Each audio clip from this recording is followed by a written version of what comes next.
बड़ी मादरत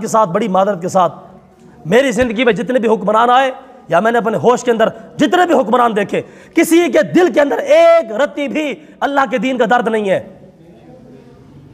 किसी हुक्मरान के दिल में एक रत्ती 1% भी अगर किसी ने दीन इस्लाम की बात की तो सिर्फ और सिर्फ अपनी सियासत को चमकाने के लिए। यह बिल्कुल वैसी सूरत हाल है कि वो जो मुख्तार सख्फी था जिसने शुहदाए करबला के यजीदियों को वासिल जहन्नम किया था, मुख्तार सख्फी, हमारे बाज़ अहले तशय्युअ हज़रात उसको तो माज़अल्लाह नबी मानते हैं,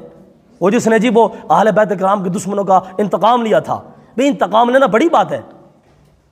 लेकिन वही मुख्तार सख्फी एक मरतबा हज के मौका पर खड़ा होकर एक टीले के ऊपर अहले बैत किराम की फ़ज़ाइल को बयान कर रहा था कि लोगों, अहले बैत किराम की शान ये है, हमारे नबी की शान ये है, उसकी शान ये है, उसकी शान ये है। पीछे से इमाम ज़ैनुल आबिदीन आ गए। इमाम ज़ैनुल आबिदीन जो करबला में अकेले बचे थे,